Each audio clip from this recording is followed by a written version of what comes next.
Good. All right. Fantastic. Well, I just wanted to first of all say thank you for the four of you or five of you, absolutely, for taking the time to talk about a subject that is really important. The reality is, every woman in their lifetime is going to be experiencing this. So I wish more could have come, but you will be the bearers of knowledge, essentially, to those who didn't, as well as nearly 1.1 billion women around the world are currently experiencing this, which is menopause. So, a little bit about myself to give you an introduction to who I am and why I feel comfortable to talk about menopause with such confidence. My name is Victoria Harris, and I'm a menopause coaching specialist. I also have a bachelor's degree in education. I'm a registered nutritionist with the Nutrition Council of Australia, and I have further qualifications in functional blood work analysis, personal training, epigenetics, and I'm currently a fellow at Victoria University teaching health and physical education. So, as you can see, I have a shopping addiction. I kind of like you. My shopping addiction is education, and it's a really expensive one because I bring home fancy pieces of paper with my name on it. So yes. So the next time you bring home an expensive pair of shoes, you'd be like, no, you should see what my menopause coach brings home. But despite my shopping addiction and my passion for menopause, more importantly than my education, I'm also a daughter whose mother went through menopause in a way that really shaped her life forever. And when we kind of think about menopause itself, I think we think a lot about the cliches, what we see represented in the TV. And the two different symptoms we most generally see is these hot flushes and night sweats. And yes, it's good to have a good laugh in regards to these symptoms, but there's so much more than that in regards to menopause. There's actually 60 different symptoms associated with this transition. And I wanted to ask you, because today's session is a little bit different than me just talking, you just listening, especially since we're such an intimate group. I wanted to break the ice by asking you guys, what other symptoms are associated with this transition? Itchy skin, absolutely. Weight gain, yes. Shit sleep, 100%. It's about 1 in 2 women are struggling with shit sleep, definitely. I like the adjective. Yes. Yes. Absolutely. So yeah, there's 60 different symptoms associated with it, 100%. So I'm glad there's already some background in it. It's not just Kitty complaining, I'm having night sweats, I'm having hot flushes. It's so much more than that.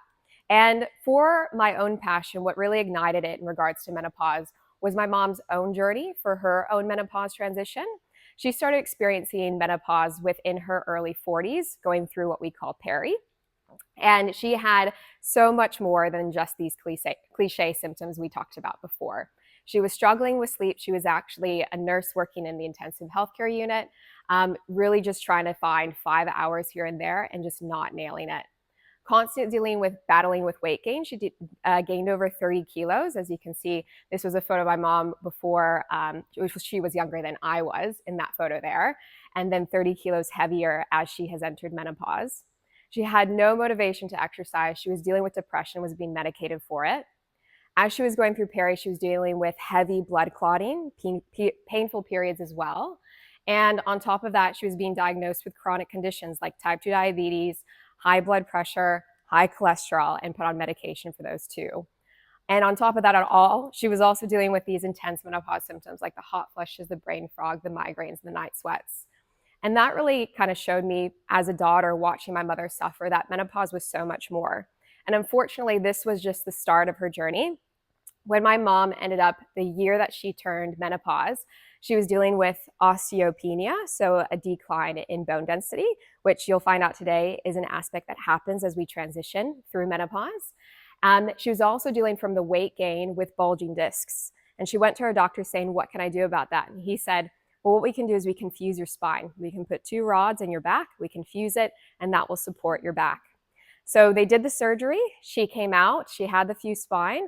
While they were rotating her bed with her more delicate bones, when she was in physio, they ended up fracturing her spine, and she became a paraplegic the year that she turned menopausal. And my mom's story is definitely a tragedy. And in regards to it, there's so much that I believe could have been done to help prevent not only her paralysis, but the symptoms that she was experiencing during this transition. But my mom's journey is actually one of my proudest transformations. It inspired me to build my knowledge in nutrition and menopause, and I was able to help her with my education to reclaim her energy, reverse her type 2 diabetes, because it can be reversible, lose over 20 kilos, and that made her wheelchair transfer so much more manageable.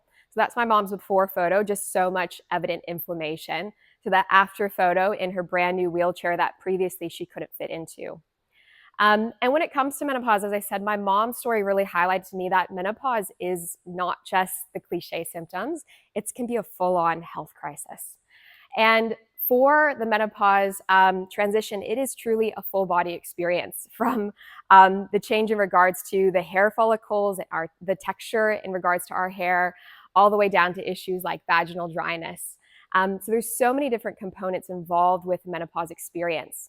And what we're going to be looking at today in regards to treatment for menopause is primarily the holistic strategies, ways that we can help with menopause for nutrition, as well as lifestyle changes and supplementation, but only if your blood work deems it necessary. As well as I wanted to make note and mention, what about medical-based therapy like HRT, MHT? These are both the same thing. HRT stands for hormonal replacement therapy. MHT is the new trending word, which is menopause hormonal therapy that the Australasian Menopause Society is trying to push. But most people know it as HRT. So when it comes to HRT, for those of you who don't know what it is, I assume, do you guys know? Everybody know in the room what it is? Fantastic. Because some people don't. Like, it's a brand new word and term. So hormonal replacement therapy is essentially, as we go through menopause, we start to experience a decline in our sex-based hormones like estrogen, progesterone, testosterone. And it's not necessarily a stark decline. It actually fluctuates even on a 24-hour cycle, which can cause these intense symptoms. But it is delivered through oral tablets, skin patches, gels, creams, and vaginal pessaries. And a question I get asked a lot, focusing on the more holistic side, is what is your opinion on HRT? What are your thoughts? And there's a lot of emotions regarding it. If you just open up social media, you'll see a lot of contrasting opinions. I have clients who come to me that say, I won't touch HRT, not with a 10-foot pole. And then I have other clients who say, I'm so excited, it's going to be like the fountain of youth. It's going to fix everything. So what is my stance on it? My stance on it is HRT is a tool, and it's a really powerful tool, but it is only one tool in our toolbox. And this is how I help women utilize HRT in my own clinic. So first of all, I help them understand if HRT is the right tool for them based off their symptoms and medical history. For some of my clients, not everybody is suited or recommended to have HRT. Maybe you've had breast cancer, maybe you have a family history of cancer as well, and estrogen specifically can fuel a cancer-based growth. So these are things that we have to take into consideration before recommending HRT. Looking at having better conversations with their doctors to make sure they're on the right dosage, because when it comes to HRT, it's not just a blanket one size fits all. There's different dosages, there's different forms like patches, and we were talking about creams. Those delivery methods can be really important, especially also if you have no ovaries, you've had a hysterectomy, you're gonna be only recommended estrogen-based therapy, versus if you still have your ovaries, you should be having a progesterone and estrogen mix, because the progesterone is going to help with the non-thickening of your uterine lining. So that's really important. So that's conversations that I have with you to make sure they're having the right dosage and it's effective. But also looking at your blood work to see if you're having proper estrogen clearance, because when it comes to our metabolism of estrogen, everybody is different. Estrogen becomes water soluble when our liver metabolizes it. It goes through our intestines, and if we aren't metabolizing it properly, it can be reabsorbed, and we can get estrogen dominance. So what that means is if you're taking HRT either in peri or post, you can start getting bigger boobs or more swelling in the breast. You can, if you're in peri, have heavier periods, more blood clotting. And currently I'm working with a client, she's postmenopause on HRT, and she's getting debilitating headaches because of the estrogen fluctuation from the cream that she's using. So it's trying to figure out what delivery method is best and trying to help with proper estrogen clearance to avoid some of the symptoms that we can see. Now, when it comes to HRT, as I said, it's a tool, it's a powerful tool, but it is only one tool. And it's not to discredit the fact that it is a powerful tool, but it's to show that it's not the fountain of youth. It's not going to fix everything. We need multiple tools in our toolbox to support us during this time. And to kind of reinforce that, the governing body that gives us guidelines for the usage of HRT is the Australasian Menopause Society. And they put out a statement in regards to misinformation surrounding HRT. And they highlighted HRT is a really great tool for vasomotor symptoms. So that's things like hot flushes, night sweats. It's a really powerful tool to help with that. It's also really, really good in regards to issues like vaginal dryness. But they wrote in their statement of misinformation, there's 3 key areas A may not fully cover, as well as 4 and even more that definitely doesn't cover. So when it comes to HRT, it potentially may not cover brain fog, low libido, fatigue, and energy levels. So when we have fluctuations and slow decline in estrogen, this can affect primarily the brain fog and the fatigue. But if we have deeper underlying issues, let's say gut-based issues, it's not going to resolve that, leading to continual brain fog. Or let's say we have issues in regards to our cortisol regulation. It's not going to fix our cortisol. It's simply going to be supporting estrogen, and for a temporary time that might be beneficial, but long term, if those are the root causes, they can still linger. Low libido, it can be helpful, but that's testosterone-based therapy. So this statement was specifically talking about estrogen and progesterone. You need to specifically request testosterone for low libido. And I have clients who are still using testosterone and they still have a low libido because stress, again, is that major driver that we need to address. Things that HRT does not cover is joint pain, weight gain, digestive-based issues, hair thinning, and skin changes. They also outline it should not be used as a primary prevention for cardiovascular disease or dementia, or managing issues like arthritis, joint pain, and frozen shoulder. And the reality, these are symptoms that clients come to me all the time saying, I'm suffering with these symptoms. And either they thought HRT was going to cover all of them, or they were told by their doctor, sorry, there's nothing we can actually do. There's nothing in my toolkit that I can utilize for medication to help you. And the sentiment regarding menopause care, it speaks for itself. The stats say that 1 in 4 women don't feel comfortable talking about menopause. 1 in 10 say their symptoms are so debilitating they've actually considered leaving work. And 85% of women say they've sought treatment and they've been ignored. So when it comes to menopause care, that's why I specifically do things different. Yes, HRT can be a tool that we can talk about utilizing together, but I do have an approach focusing on functional nutrition.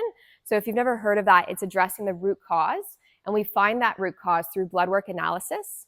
I also triage genetics and holistic strategies like lifestyle changes and supplementation, because everyone's menopause journey is so different, and personalization is something that you guys deserve. So to go ahead and get jumping into it, I wanted to say for this session, I really designed the seminar to be like a toolkit. So when you leave today, my hope is that you actually have tangible tools that you can utilize to speak about menopause with confidence to your friends, but also your healthcare providers as well. And what we're going to be covering is number 1, Menopause 101. So the terminology, the stages, the phases of menopause. So you can start throwing around terms like peri and post and speak with this with confidence. We're going to also be doing activity to find the root cause driving any current symptoms that you have at the moment, whether you are premenopausal or you are in post. It'll be relevant to you. Holistic treatment. So we'll actually give you guides in regards to what you can start doing to treat the symptoms you're experiencing today, and then a deep dive into functional blood work, what that would look like if you're wanting to go deeper with that, as well as free resources or paid resources if you're interested in the future, and time for Q&A, because I know there's some questions. So let's go ahead and dive into Menopause 101. So when my conception about menopause before I had any of this education was menopause was going to be awesome. Did anybody have that conception before they knew it? No. Okay. So you had good education. My first concept was this is going to be so great. It's going to be like one day in time in the sense of my period's done. I'm going to be breaking the chains of my period. This is going to be fantastic. No more periods. Who wouldn't love that? But the reality is menopause is so much more than just that one day your period ends. Menopause is a journey. It can happen in eras and stages. It can last more than a decade. So when we understand the stages related to it, all these symptoms start to make a lot more sense. So I'm actually going to be quizzing you guys at the end of this. So just a little thought-provoking intention in regards to try to absorb a little bit what you're seeing on the screen. But we're going to check out the stages of menopause itself. So we're going to rewind with the lens of looking at menopause, what happens before we even enter the stage, which we're going to call premenopause. And I think I heard premenopausal era being talked about earlier, so that was fantastic. So premenopause is essentially when girls move from childhood to puberty, they experience the onset of their menstrual cycle, and a healthy cycle is looking around like 21 to 32 days. Once we transition out of premenopause, we move into perimenopause. So perimenopause is the onset to menopause, and it typically spans between 5 to 10 years. For perimenopause itself, why does this happen?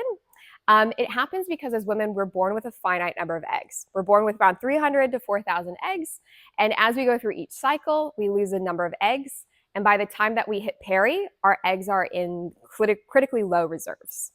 And that's when we start to see that decline in sex hormones and those intense onset symptoms like the brain fog, the night sweats, all that kind of stuff starts to cascade. From perimenopause, we enter menopause, and that is the conclusion of your menstrual cycle. To be clinically diagnosed as menopausal, you have to go 365 days consecutively without a period. So that means if you go 9 months without a period and then it shows up, you have to wait another 365 days to be medically diagnosed. So that is how we clinically diagnose menopause. And essentially, it is just one day in time after that 365. But the day after that, we are actually clinically diagnosed as postmenopause. And that's the period that we follow through with us to the end of our life. So there are 3 distinct phases, but when I speak about menopause transition in general, I'll generally just say menopause versus break it down necessarily perimenopause and post. And to quiz you, see how you guys are following along, because I would like you to be able to use these terms not only with your friends, but with your healthcare providers. Let's go ahead and start off with the term menopause. How long do you have to go without a period to be clinically diagnosed as such? Yes, 365 days. And I wasn't trying to trip you up with 45 to 51 on the screen. I put that there because that's the average age range women end up going through this transition. So around the age of 45 to 51. And the term that tells and describes if the transition before menopause, what is that called? Peri, absolutely. Less confidence with that, and it's not surprising because nearly 80% of women have not heard that term before until their doctor has told them that they're in it. And perimenopause symptoms can start 5 to 10 years before menopause actually happens. So that's why when I was advertising and talking about encouraging the seminar, getting women 35 plus is what we're looking at, because you can start entering that transition up to that 10 years before. And then after menopause comes, what's that stage? Post. And that's the day directly after 365 days without a period. And that's what you're in for the rest of your life. Now, a question I have for you guys is the day that you turn postmenopause, is that the end of your symptoms? Does it all just go away? No. How long can symptoms last? It's such a harrowing statement. It can last forever. So when it comes to the science, they haven't said forever. Thankfully, I'm not too sure yet. We'll find out. But the National Institute of Health said that symptoms can last up to 20 years for some. And I usually get a lot, I usually get a lot of big sighs, some big groans. But the reality is, I really like to make this known because a lot of women suffer through menopause thinking that their last period is the end, like that's the finish line. And what they don't realize is it's not, and they should be seeking treatment proactively, whether it's holistic, whether it's medical, whether it's both, because the reality is you can be suffering with hot flushes in your 70s, and you don't want that. That's needless decades of suffering that you just don't need. So moving on from this, we're going to go ahead and be just looking at quickly other forms of the menopause transition, because what I just showed with you to you is natural menopause. So that's gradual decline in sex hormone over time. But the reality is there are other forms, which are surgical menopause as well as medical menopause. So surgical menopause is when we remove the ovaries, potentially to a hysterectomy. Medical menopause is when we're receiving treatment like chemotherapy that damages the ovaries and gets them to underperform and obviously no longer function properly quicker than natural would. And the reality is with these forms of menopause, just so that you're aware, is women who go through it, their symptoms are generally much more intense. Because if you're going through natural, you get 5 to 10 years to have that slow decline. Versus if you're going through surgical or medical, you're basically thrown overnight. The reality is the holistic treatment does remain the same. And I want to leave you with some of that support there. So coming out of the types of menopause, let's go ahead and jump into the next part of our toolkit. So we're going to be doing an activity next, which will be fun, utilizing the clipboards that you guys have. And this activity is finding your root cause. So as I kind of mentioned, when it comes to menopause, there's 60 different symptoms associated with this transition. And if we try to address every single symptom, it can feel really overwhelming. And what I noticed when I was working with women in my clinic is that we could actually group multiple symptoms under 4 specific different categories. And when we started addressing that category, we found relief in multiple symptoms all at once. So I'm going to be giving you this insider framework today. So what we're going to do is we're going to do an activity called identifying your root cause. And as you can see, there are 4 boxes on the screen, just like there's 4 boxes on that sheet of paper. And as I mentioned, if you are premenopausal, which means you're still having a normal menstrual cycle, you're still welcome to take it, because any symptoms that you're currently dealing with usually just get worse. Go ahead. So I can ask a question. I have my ovaries, but no uterus. So I haven't had a period for nearly 2 years. Yes. But I still ovulate. Yes. But I don't know when. Yes. How do you test for it? Yeah. No, but like, how do I know, like, symptoms and stuff? Like, am I menopausal because I'm not having a period, or am I perimenopausal because I still have ovulation? Then how do I know? Yes. So absolutely. So how you would know is through, generally we don't do blood testing in regards to understanding if you are in peri, but it will let you understand if you are in menopausal versus just in potential peri. And what hormone we would be testing for is follicular stimulating hormone, because since you still have your ovaries, they're still working, that hormone is going to be in production. Once we have hit menopause, even though you're not having a period, that hormone ends up going down because there's no more eggs to end up stimulating at all. Yeah. So that's how we would differentiate. Since you're not having a period, that would classically show that hormone itself on your blood markers would determine it. Yes. Yeah, definitely. But good question. Very good question. So we're going to go ahead and jump into identifying your root cause. So with it, again, if you're premenopausal, you're definitely welcome to take it. Peri, you're in the amongst of these symptoms. So definitely, absolutely, it's for you. And we just saw that post-menopause, 100%, you can still have the symptoms. So with the activity itself, what we're going to do is I'm going to be listing out a group of symptoms. I only want you to write down the symptoms you've experienced and if you've experienced them in the past 3 months. So with category number 1, we're going to be looking at these first few. So hot flushes, night sweats, skin changes, feeling puffy, joint pain, headaches, and migraines. So if you've experienced any of those symptoms in the past 3 months, write it down, and I'll just expand on it a little bit so you understand what they are. Hot flushes is generally an intense feeling of warmth running through the body. For some women, it can last up to 4 minutes in duration. So it's not just a quick little flash. That's why I do write it as flush. And some women say the onset's so intense it feels like they're having a panic attack. So it's not something to minimize. Night sweats. So night sweats itself. Yeah, potentially. Yeah, it could be a combo. Absolutely. So that's what I've had women say, that their heart rate starts to accelerate. They start to feel this overwhelming warming sensation, and it is actually a hot flush. Yeah. So it's good that we're putting 2 and 2 together. Night sweats as well, waking up in the middle of the night and then you're absolutely drenched in sweat. Skin changes. So this could be in texture in regards to like dryness of skin, itchiness in skin. It could also be breakouts. Feeling puffy, that fluid retention, that can be evident feeling on our face or on the top surface of our skin. Joint aches and pains, classically felt in the morning time when we wake up and around the knees, maybe around the hands and fingers, and they generally get better as we go throughout the day. And then headaches and migraines. Moving into category number 2, we have brain fog, feeling flat, mood swings, trouble focusing, bloating, acid reflux. You'll just put all on that category. And then irregular bowel movements. So brain fog is obviously going throughout the day and you just feel like your head's in the cloud. Feeling flat, low depressive-based symptoms and mood. Mood swings, you could start feeling really stable at the morning, but then start to feel quite anxious or end up feeling quite emotional later on. Trouble focusing, which is obviously having trouble keeping concentrated on your work or a task. Bloating, so eating some food and just feeling like your belly starts to expand. Acid reflux, burning sensation coming up the esophagus.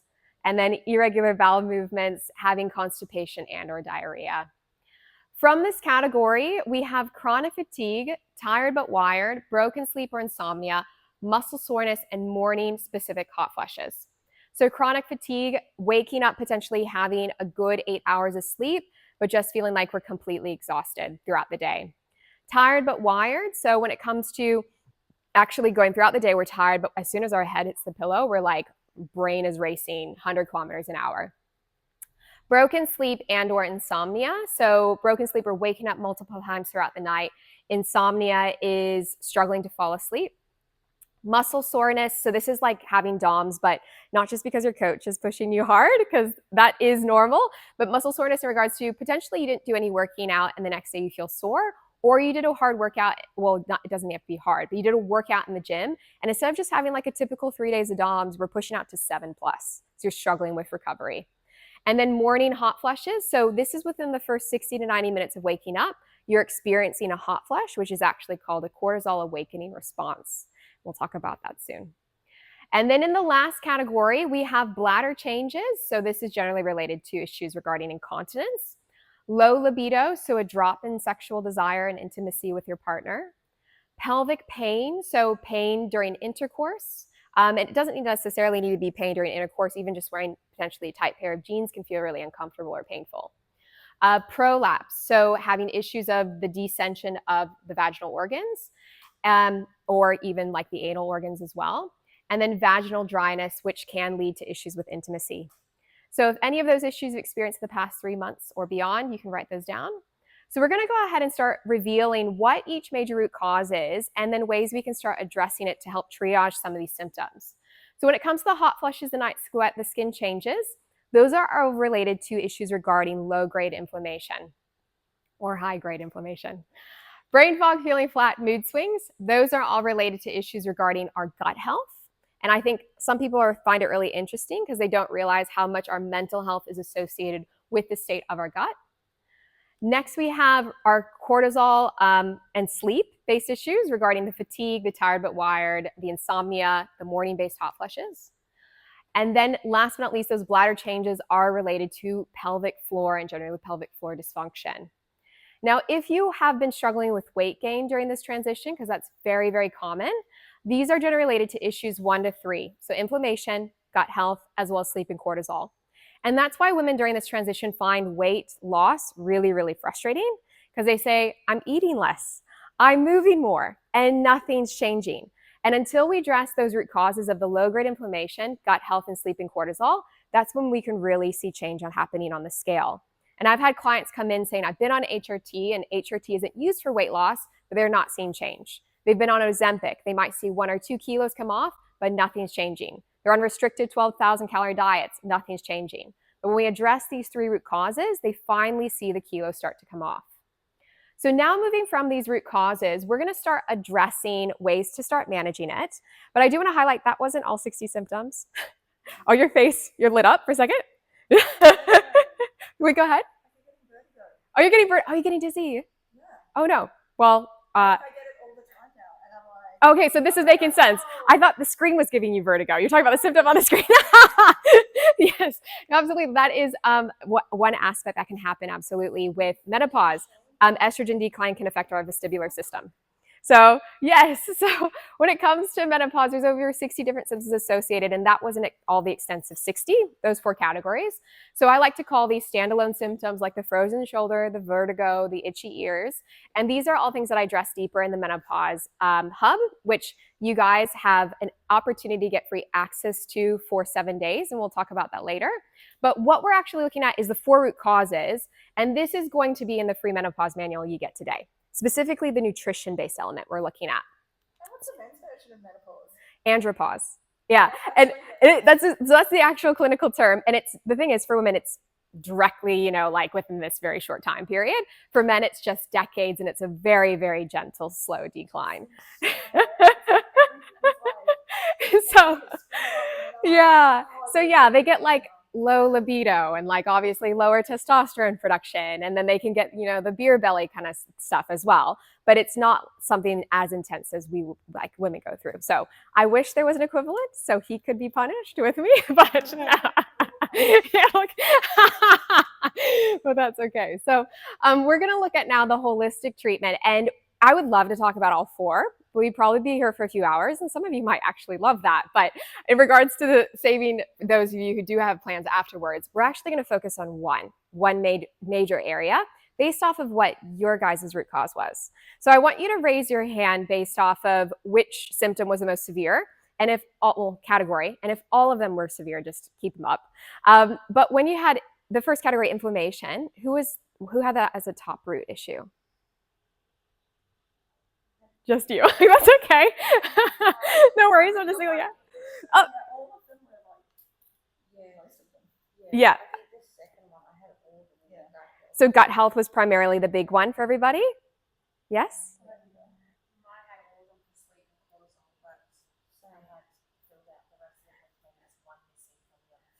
Yes. Okay. So with gut, is it all four of you guys who had the gut or not so much? Let me just get your hands raised so I can just go see. So inflammation was the one. Gut issues was 3. Sleep and cortisol-based issues, 3. And then pelvic floor health issues, 2. So it seems like gut and sleep and cortisol. Which one do you guys want to go into? Because it's really up to you. All of them are going to change your life, to be honest. It really depends on which one you want to dive deeper into. We're going to be looking at blood work. We're looking at nutrition to help triage these issues. Is there one specifically that's kind of interesting? Gut health? Gut health? Fantastic. We'll go ahead and we'll do into gut health. Because obviously in the menopause manual that you'll get all 4 for the nutrition aspect. So we'll look at gut. All right, cool. Well, I experience a lot of those symptoms. I assume it's not due to perimenopause. It could be. Yes. But the thing is, with the symptoms that you're experiencing, generally as we go through that transition, those areas that we're already struggling with tend to get worse. So if we're having with issues with gut-based issues, one aspect is estrogen actually helps feed the gut microbiome. So when we have that decline in estrogen, we'll also see a decline in gut microbiome health. So if we're having gut-based digestive issues, those continue to linger and get worse. So that's why I'm saying things that you're happening now, you want to get on top of now. So what we're going to be looking at is simple and practical strategies today. And as I said before, the whole design of this workshop was specifically to allow you guys to take tools you can utilize straight after. And that's why I will touch a little bit on blood work, but it's not the major focus, just so you can get an insight into what I might look at, but it's not useful to you now. And I do want to highlight, I don't know what medical conditions you're currently experiencing. Don't know if you have high blood pressure, cholesterol-based issues. So just make sure and note that anything that you are going to apply today, you might want to clear it with your medical doctor if you have greater concern. So now that disclaimer is done, we're going to start looking at the gut health protocol. And we're going to be looking at foods to avoid and foods to include, because these are simple, practical things you can start addressing. And when it comes to foods to avoid, a lot of my clients are like, I'm nailing these. When it comes to foods to include, it's actually quite surprising. They might just say, oh, just 1 or 2. So let's go ahead and compare it in our minds how things are going. So with the gut health protocol, we're starting off with foods to avoid, and I have alcohol first. And I generally get a no. Why? Why would you do this to me? I love having a cheeky drink after work, or I love having drinks with my girlfriends on the weekend. And it's not saying that you have to completely eliminate this from your life, but if you are dealing with gut-based issues, reducing and or eliminating can really, really be beneficial. So why? Alcohol, in its simplest form, is obviously a toxin.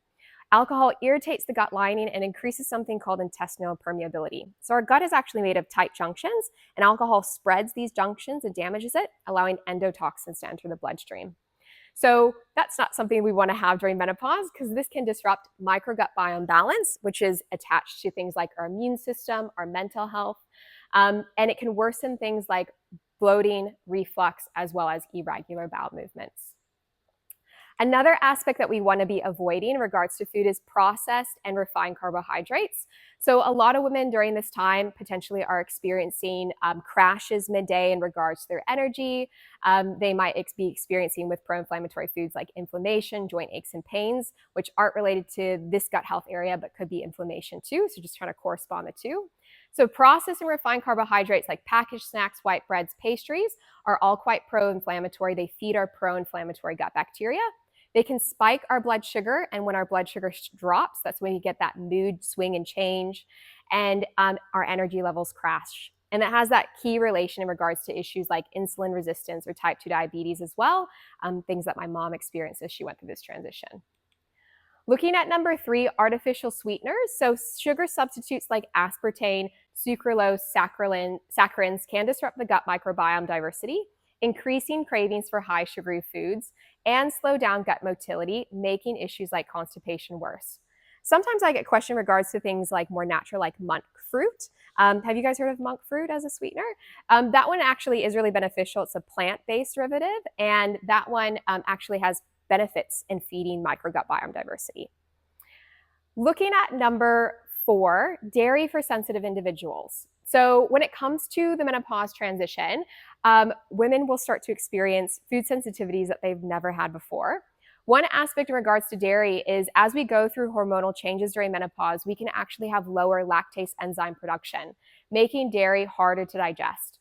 This can cause issues like bloating, cramps, diarrhea, and even a combination of low-grade inflammation that can make our gut-based issues worse.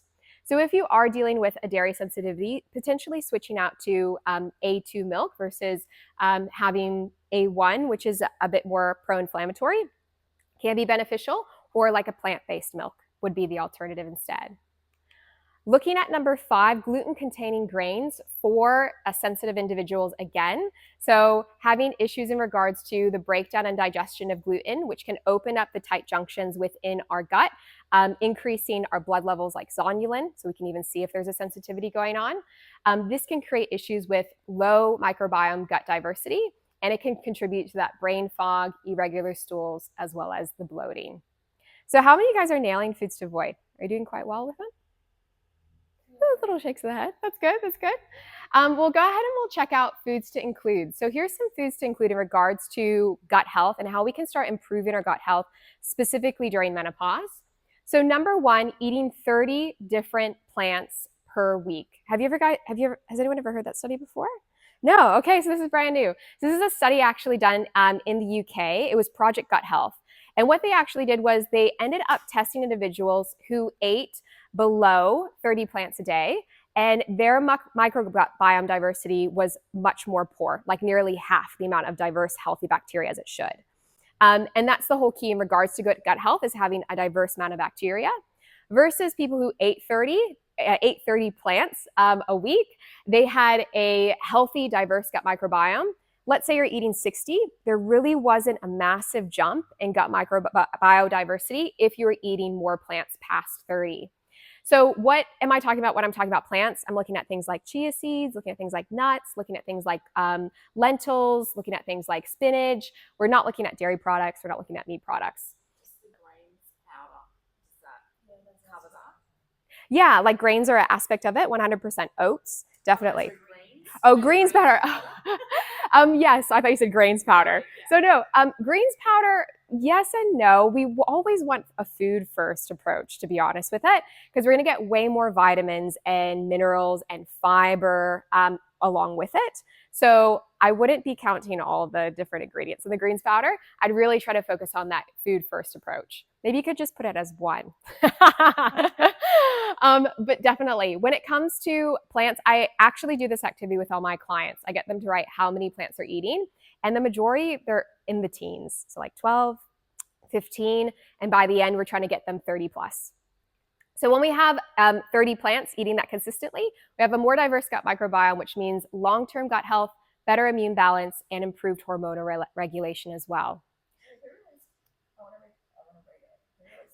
Yeah, it's the UK Gut Health Project. It's a pretty quick Google search if you even just put in 30 plants. And have you guys heard of the company Zoe? No? They're a big gut company as well. They do like a whole podcast, and they ended up speaking to this too. So it's really, really good. So yes, Zoe Health, yeah. Bone broth. So bone broth is another aspect in regards to gut health that can be really beneficial. So the bone broth that I particularly like is Best of the Bone. Have you guys heard of it? Best of the Bone? Best of the Bone. You can buy it at Woolies. And I specifically like their brand because they focus on boiling or slow cooking their bones for 48 to 72 hours. And that allows it to extract the rich amounts of collagen and glutamine, which are really beneficial for help sealing the gut lining and helping reduce issues like intestinal permeability.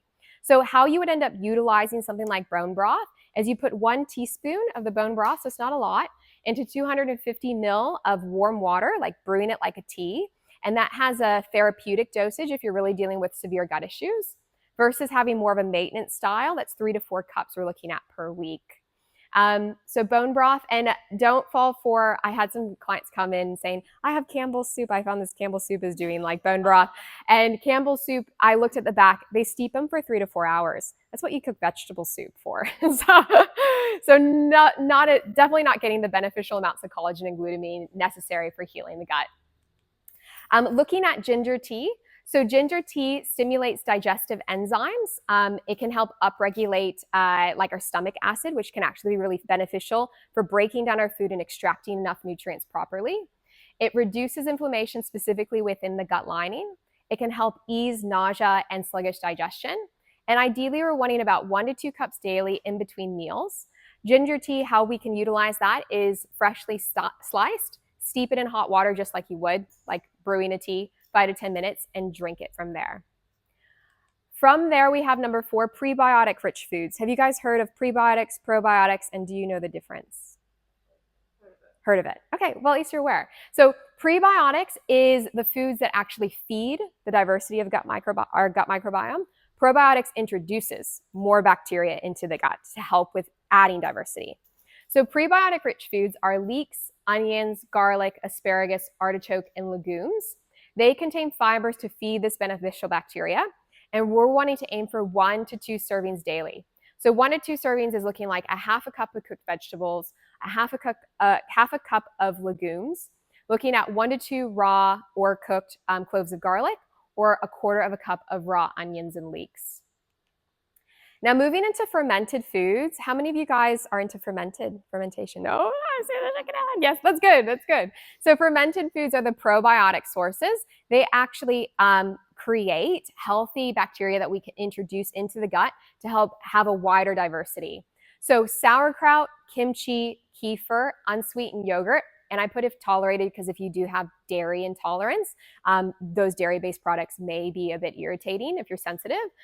So adding a wide variety of these into your diet is going to be really beneficial.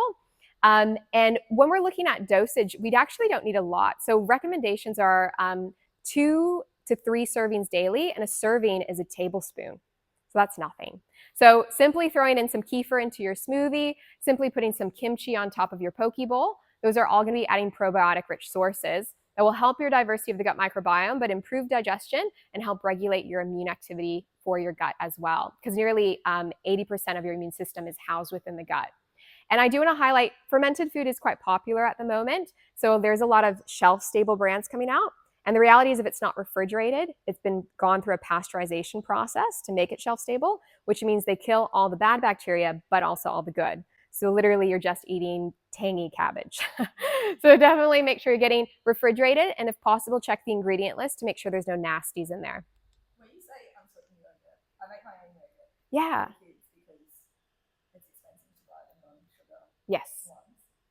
Is there, like, you use a starter, which I just use like an unsweetened Greek, and then it just continues to like use the yogurt as the base for the next Yeah. one. Easy. That's Is that, like, that is adding a probiotic or something to that? no, that is that fermentation process is what creates the live cultures. So you're doing everything right. Yeah, which is great. That's awesome. Yeah, that's awesome. Like Andy and I are really, really big into fermenting. To be honest, Andy is really big into fermenting. I just eat it and enjoy it. But we make all our own kimchi, our own sauerkraut, kefir water, kefir milk. We haven't gone. No, that's different. That's kefir, which is the lime. Kefir is actually this, it almost tastes like, it's terrible. Like, I'm going to be honest with you, it's not very, have you had it? Yeah. It's really good. It's like soured milk. But kefir water, have you had kefir water though? No. It's super yummy. I actually really like kefir. It's the same grain, and it's like When it comes to fermented foods, it's kind of interesting because it's like a live culture, or what they call a live SCOBY. So it's actually like a living organism. It doesn't move in a sense. Yes, because that's what SCOBY actually stands for. It's an acronym for like symbiotic organism, which is it. Yeah, yeah, COB, yeah, A. So, but or Y. But yes, it's super interesting, and they actually feed off of sugar because one aspect is sugar and tea tenants that make some of these ingredients, and the byproduct, which is their waste, is that healthy bacteria. And there's actually different strains like lactobacillus and all that kind of stuff that we introduce into the gut. So I know it sounds like an alien world because it kind of is, but it's really cool and very beneficial. Yes. Yeah. Go and find a cold one. Yes. If you were to go to Woolworths or Coles, because that's your go-tos. Yes. What brand would you recommend? Yeah, absolutely. Well, I think when it comes to being busy and looking at where you're able to find stuff, unsweetened Greek yogurt, that's what would be the easiest, especially for Australian palates. Looking at regards to kimchi and sauerkraut, you can find fermented products within Woolies and Coles. It's just looking at the refrigerated section, not getting it off the shelf. And sauerkraut and kimchi are really easy to make, aren't they? They are super easy to make.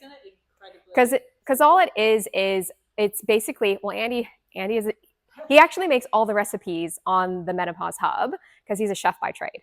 So I should get him to just speak to it really quickly because he can go into the science behind it. But tell us just a little bit in regards to the process for making like sauerkraut and kimchi, because it's the exact same process for both. Yeah, that version, it goes through a process called lactofermentation. Super easy to do. You basically like create a salty brine that this product sort of sits in for like 3 to 5 days, and going through that process, it creates different types of probiotics. So don't you literally just like slice up your cabbage? You put salt on it. Salt in a jar. And then pack it in a jar. Yeah. Is that the same as like pickling your own veggies and stuff? Leave it in or Diff- out of the fridge? Slightly different. Yeah, like when you pickle something, you just go straight into the vinegar base. It doesn't get ferment, so you don't create those probiotics. But I do provide recipes where you do that lactofermentation first, tip off some of the brine, and add some apple cider vinegar to give you that familiar kind of pickle taste. Cool. Yeah. I do pickle my own veggies. Definitely. So there is options and there is simple options. And then there's just super basic. Like if you can't get anything at all, you can just focus on that like plain Greek yogurt. That's going to get you base. Yes. Only the tablespoon, but each one of these actually has a different strain of bacteria or multiple different strains. So diversity would be key. And which kefir water would you suggest trying? Like different flavors? Yeah. No, I actually really, really like it. You in milk. It's like a weird tangy kind of beverage. Adding it to a smoothie is fine. Kefir water is it's less intense than kombucha. So you've had kombucha, is quite tangy. It can be quite like fresh stuff. Kefir water is much more mild. So can you just like? I ended up getting like a ginger lemon. That's just like basic. It's Source does it.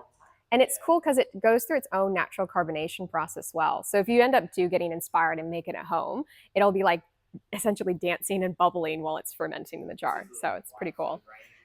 Yeah. Don't knock it until you try it. Just give it one go. If you don't like it, fair enough.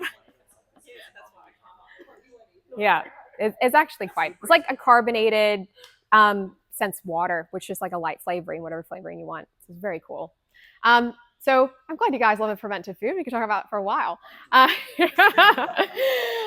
resistant-based starchy sources. So creating resistant starch actually creates a byproduct called butyrate. And when it comes to the gut microbiome, as I kind of mentioned, it's kind of like space. It's still really uncharted territory.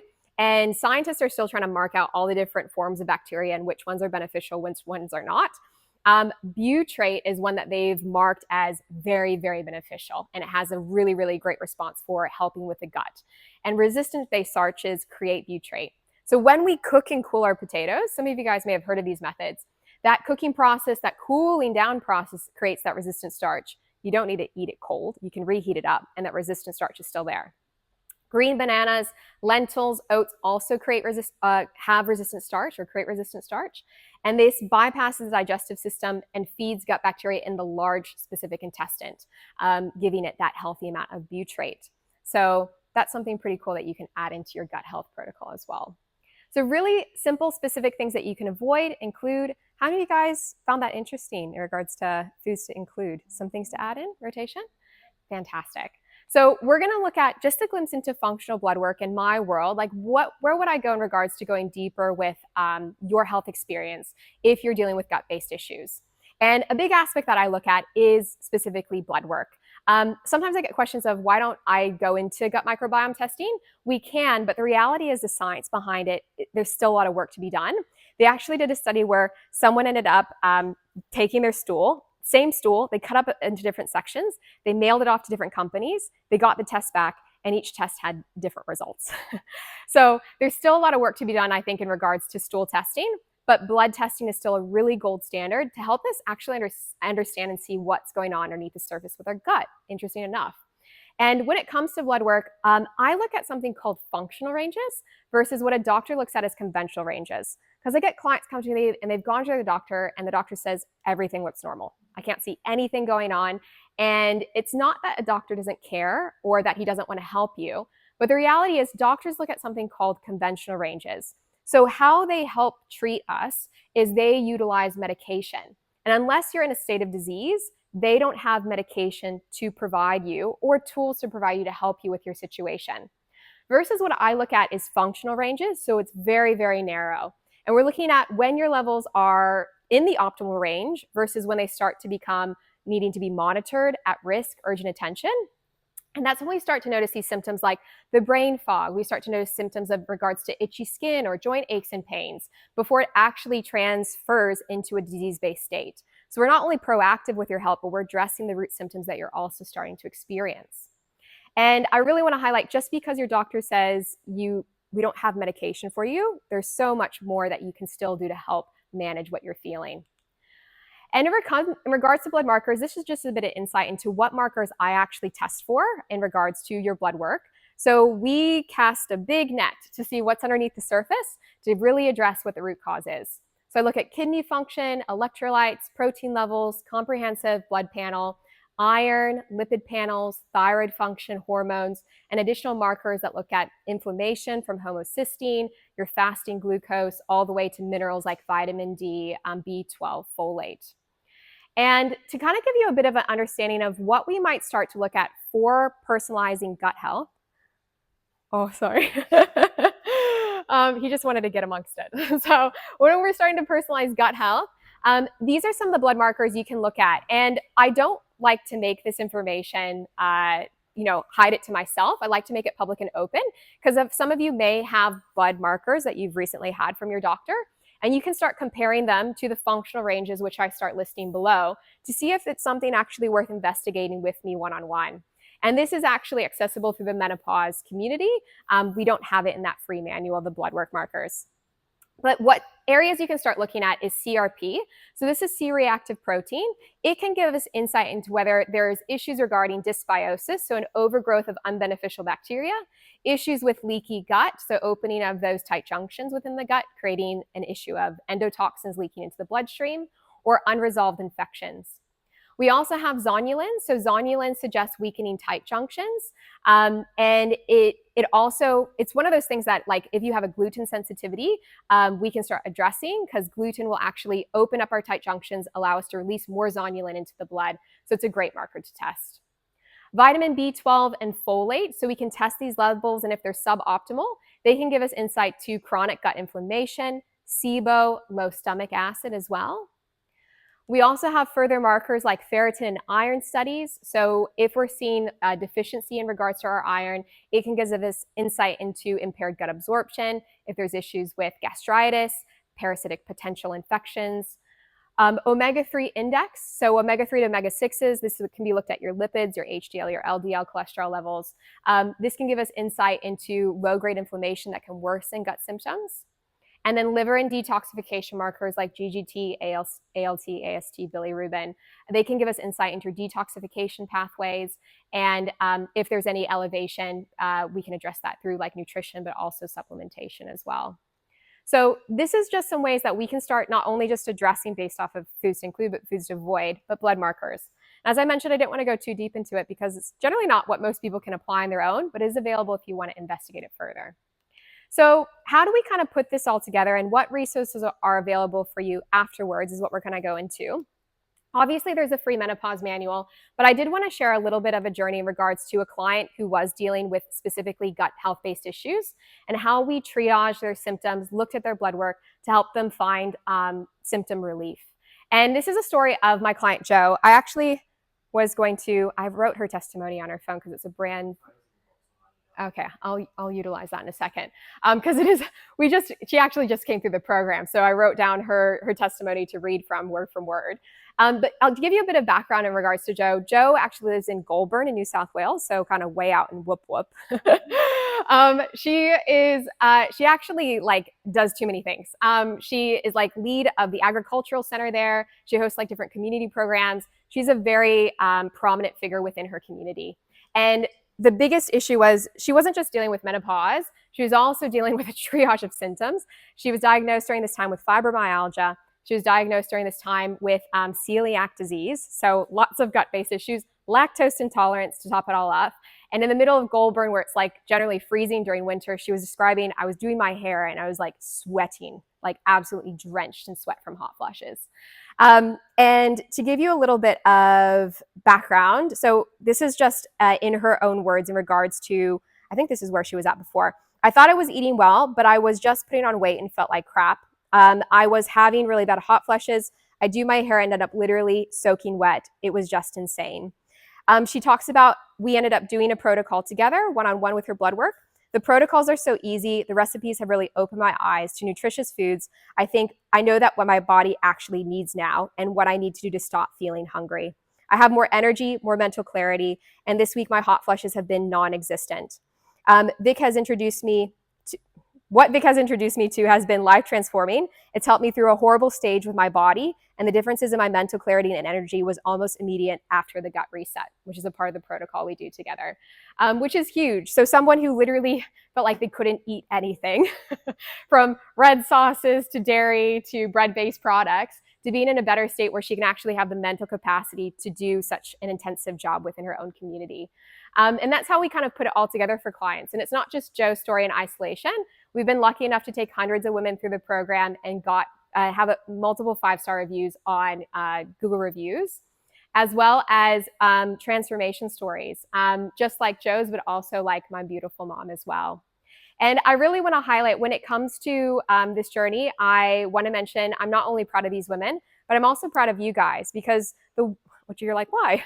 Because the work that you're doing here is adding literally invaluable years to your life. So when it comes to exercise and having consistent exercise during this phase, the science shows that it adds up to 7 years onto your life. With having consistent nutrition, it's up to 10. So the things that you're doing now is really improving and shaping your longevity. And you should say a big thank you to Lauren for doing that, and her partner for pushing you guys in that aspect. But 100%. So it's looking at what other resources are available to you. So yes, there's a free menopause manual. But I've put together, we actually just launched this about 2 months ago, which is the Through Menopause Online Hub. And this is the full comprehensive, I like to call the ultimate toolkit. Within our hub itself, this is on an online platform called School. It's an education platform, but also a community. You get access to root cause clarity quizzes. So it's not just triaging the 4 base major symptoms. You can understand your severity of each one and other issues, whether it comes to frozen shoulder or issues in regards to other areas in regards to menopause. Science-based back protocols, so immune-based protocols, constipation protocols, yeast infection protocols, not just the core 4, which go in a lot more depth, but also expanded ones to help with any symptoms that you may be experiencing during this transition. We also have recipes as well as food lists, because obviously the foods to avoid and foods to include, that's great information, but how do you actually make that into a tasty meal? And that's where Andy comes in with his chef background, developing these recipes so that you guys can actually enjoy it. There's over 50 plus master classes, as well as we do live Q&As currently every fortnight. And if you are interested in looking at what in the future would it look like if you wanted to dive into genetic and functional blood work, we give you glimpses into what that experience looks like as well. But for today, we're opening up that platform for you to access for 7 days. If you jump on there in the next 24 hours, you'll be able to access information, maybe take what you want if you just want to see if it's valuable to you. And if you want to stay long term, we'd love to have you and see you in there. But before we finish off, I just want to say a massive thank you to Lauren for allowing me to speak here and share my passion with you guys. But before we finish off with, I do want to open the floor to any questions because I do have a wealth of knowledge. I've had a lot of clients come through my own door, so feel free to throw them at me if you have any. With training, Yes. Is there anything we should be doing more of, less of? Yes. How many times a week? Absolutely. I come pretty much 7 days. Yes. Is that too much? Well, absolutely. I think one aspect is when we go, there's a lot of questions to break down. Maybe starting off with, is it too much? We can look at biomarkers in regards to, have you heard of HRV, heart rate variability? Oh, yeah, I've got it on my watch. Yeah, 100%. I would start viewing that over time. So if you're noticing, if you are sitting in sympathetic dominance, so your HRV score, it generally has a baseline. Looking above, you're doing well. Looking below, you're sitting in sympathetic dominance. If you're training 7 days, if you're constantly in that lower phase, it means that you're sitting in a stress-based state, and potentially scaling down could be really beneficial. So those are things that I would look at to start off with. For looking at how many days a week and how many times a week, or what we should be doing, biggest thing, lifting heavy. That is the huge thing. Primarily, we should be lifting heavy minimum of 3 times per week. And a big aspect is your bone density and your muscle mass. So as we go through menopause, we start to see a 1% decline in muscle mass each year. All right, so that compounds drastically over decades. So that's super essential to making sure that your longevity for your bone health, your metabolism is keeping up to par. When it comes to HIIT-based training, cardiovascular-based issues, that's the #1 killer for women competing with dementia. So dealing with strengthening your heart through like HIIT-based activities, endurance-based activities, you want to be pairing that as well. Yes, 100%. But if I could say one thing, it would be strength. Yes, yeah, exactly. So the fact that you're here working out at the gym and lifting heavy, which I can definitely see, you're adding years to your life. You're bulletproofing yourself, 100%. There's been a lot of research recently about creatine in women Yes. perimenopause. Yes. Is that substantial? Like I've read Yes. papers already, but confirmation bias. Yeah. I love creatine, but I really say it's up to your blood work, because I have clients who I do test their blood work and they're not having actual healthy clearance in regards to their kidneys, and they actually have too much creatine already abundant. So we don't want to overwork the kidneys by adding more. So I definitely want to test before I just blanket statement give it to somebody. But the potential benefits of creatine seem really promising. It's the second most studied supplement out there, and the first one is protein powder. Like, that's how safe it is. Just so you kind of understand, because I can go really deep with creatine at a molecular level, is our cells use something called ATP, which is adenosine triphosphate. When we work out, when we use our brain, we are utilizing ATP. That compound, ATP triphosphate, means there's 3 phosphate molecules. When we move or exercise, it actually breaks it down into a diphosphate. So there's only 2. That's a waste product. We piss it out, we sweat it out, it's gone. Creatine actually has a phosphate to donate. So it actually gives it back to a diphosphate, making it triphosphate. Means we can have more energy, which means you can end up working out longer and making sure you're strengthening your heart, making sure you're getting more muscle in the gym, having more bone density. Our brain is the biggest consumer of ATP, so it's proven to show with mental clarity, helping with issues like brain fog as well. So the potentials of taking creatine are really substantial. And they've even done crazy things like made students, because this is not your population, but made students do all-nighters, which can have a massive effect on our brain health. Gave them creatine and then did the placebo effect on nobody having creatine and made them do tests. And the ones who took creatine had better cognitive function and retention on their tests. So there's a lot of good science for creatine, but I'd look at blood work first. Yeah. So with training, they're obviously doing more like 4, 5, 7 days a week. Food alongside that. So we're all given, when we do the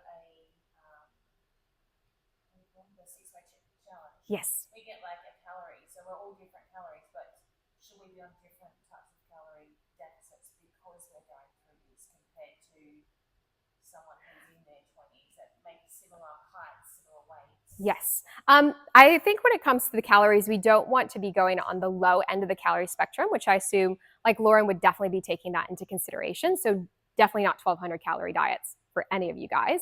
But I think the biggest thing is the macro content aspect, which I assume Lauren would be doing really well in that regards too, because we don't want to be on low carb diets, or it's generally never a low protein, or maybe could be a low fat. Minimum dosage for women going through menopause, we want 40% of our food coming from carbs. 40%. That is the largest percent out of all the three macros. We want a minimum of 25% of your macros being from protein and the rest coming from fat, right? So you don't want to be having this really, really low carb diet, because I think women have a negative association that carbs are bad, but carbs are literally your fuel. They're your fuel source. They're going to help you with your brain fog, and it's the quality of carbs that you're looking at. So it's not the packaged goods. It's things that are slow digesting, higher in fiber. Fruit is a carb, and I think people demonize fruit, but it's actually quite good for you, the vitamins and minerals. Pairing them with healthy fats, so maybe just not having a banana in isolation, pairing it with yogurt and almonds, that's going to give you the healthy fats and healthy protein to make that a complete source. So, yes. And with your calories, that if you've been provided calories from us, that would come from your scan, which has your BMR, so your basal metabolic rate, which is specific to each person. So your calorie targets and macros are tailored to that specific number. Not a blanket. There's no blanket, no. So if that's like everyone's is different. Yeah. Every single person's, yeah. Yeah, absolutely. So general guidelines when it comes to nutrition in gyms, they have standards where they're having to hit certain percentages, which generally gyms do really, really well with, which is good. It's just making sure that I knew women who either do it on their own or they end up going a bit rogue, or someone's told them they need to do keto or carnivore. They're not fueling properly because they're doing really extreme restrictions in certain areas. And it's generally the carbs I see women restricting quite a lot, because they'll end up going on some type of keto-based or high carnivore, high protein-based diet, and they're not including carbs, which is so essential. Even for things like if you're dealing with estrogen-based headaches, we need to have enough fiber and carbs to bind to that to remove it from the body. So if you're taking HRT, you need that to help, with avoiding estrogen dominance. So good question.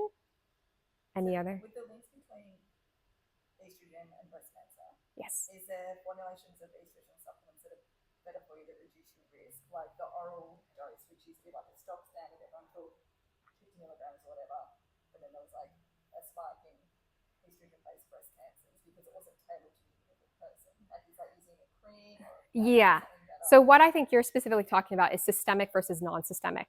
So there is systemic-based hormonal therapy, which the estrogen circulates through the bloodstream, and there's non-systemic, which is localized. So if you're having issues with vaginal dryness, you'll be given non-systemic-based estrogen therapy, localized. And if you had issues with breast cancer, it's not going to circulate through the entire body, or has a very, very low chance. So the risk of that would be a lot lower, and that would be appropriate. Yeah, does that make sense between the two? Yeah. Yes, so that would be the safer form in regards to that. Good question. If we were to choose to like do blood works and stuff, can we do that through you, or do we have to go to our GP? 100%. I have two options. So if you want to go to your GP, you like utilizing them, we can order it through there. If you don't, it's totally fine, because some women don't and they don't have a good experience. So we outsource it through a company called InstaScript, and that's where we order your bloods directly through them. Yes. Yeah. So InstaScript it's how it would cost. It's like $49. So it's quite affordable. Yeah. I think partially, like, you have to put your Medicare card, so I assume it would be some aspect of it. Because there are some specialist blood tests that are like $3 or $400 done by Medicare. So like, Yeah. I know a lot of people don't do some blood tests. Yeah. Yeah, 100%. So, and I think there still needs to be a lot of growth in regards to this area, and just regards to Australia in general, because there's still some nuances that I really want this, I really want that, and they just make it like, why would B12 be a $300 panel? Like one, like it's just ridiculous. So, but yeah, we work around it, make it happen, definitely. So I'm just starting HRT. So Yes. 4 months ago went onto it. So supplements, so vitamins. Is there anything that's going to trigger or not let your HRT work to its fullest capacity?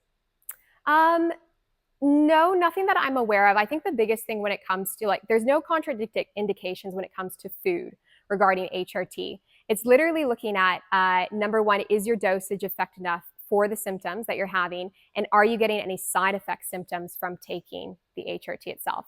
Which, from talking with you, it doesn't sound like it. You're just looking at a stronger dosage. Wasn't strong enough. Yeah.